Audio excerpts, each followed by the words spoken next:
எப்பா முருகா ஞானமுனிதா திருப்பரங்குன்றம் முருகா அரோகரா. சித்தப்பு எங்க ரோட்ல நின்று சாமி கும்பிட்டுட்டே கிளம்புறீங்க வெளியே? தொழில் கிளம்பிட்டேன் மோனே.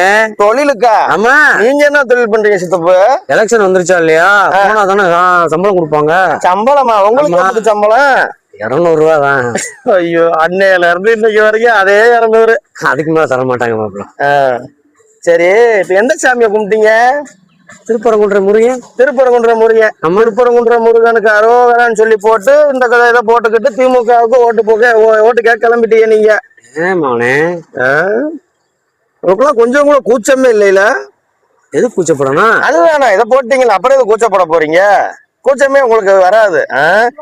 திருப்பரங்குன்ற முருகனை கும்பிடுறீங்களே, இதே திருப்பரங்குன்ற முருகனுக்கு மலை உச்சி மேல விளக்கேத்தணும்னு சொல்லி உயர் நீதிமன்ற ஆணை கொடுத்த பிறகு ஏத்த முடியாது நின்னது எந்த கவர்மெண்ட்?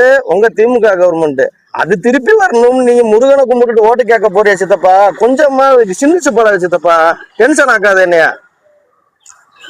அவனே, அதுக்குத்தான் எங்க அக்கா பிரேமலதா கூப்பிட்டு வந்து நேத்து பேசணுமா இல்லையா திருப்பரங்குன்றம் மலை மேல தீபம் ஏத்திடுவோம்னு சொல்லிட்டு.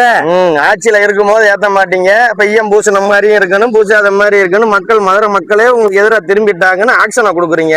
சூட்சமத்தை கண்டுபிட்டியான். இதெல்லாம் வேலைக்கு ஆச்சுதப்பா. நான் சொல்றத கேளு, நல்லா கேட்டுக்க. மதுரை தெற்கு தொகுதியில தாமரை சின்னத்துல பிஜேபி சார்பா ராம சீனிவாசன் நிக்கிறாரு, கேள்விப்பட்டிருப்பேல? ஆமா, நிக்கிறாரு. வாக்குறுதியே கொடுத்துட்டாரு. என்னன்னு? கண்டிப்பா ஆட்சி மாறும். இந்த எலெக்ஷன் முடிஞ்சவனே திமுக வீட்டுக்கு போகுது. எடப்பாடியார் ஆட்சி முதலமைச்சர் ஆன உடனே நாம் பேசி முருகன் எனக்காகவும் உனக்காகவும் காத்திருக்க கூடாது, கார்த்திகை வரைக்கும் நான் விளக்கு ஏத்தாம நான் காத்திருக்கெல்லாம் வைக்க மாட்டேன், உடனே ஆர்டர் வாங்கி விளக்கு மேல ஏத்திய காட்டுவேன் வாக்குறுதி கொடுத்துட்டாரு சித்தப்பா. உனக்கு இன்னும் என்ன வேணும்?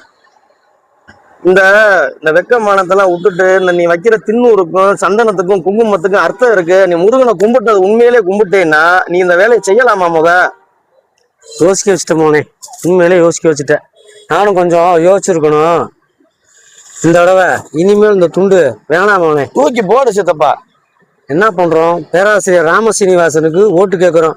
நீயும் நானும் குடும்பமும் போய் ஓட்டு கேட்க வச்சு மதுரை தெற்கு தொகுதியில ராம சீனிவாசனை தாமசனத்துல ஜெயிக்க வைக்கிறோம். மலை மேல தீபத்தை ஏத்துறான் முருகா.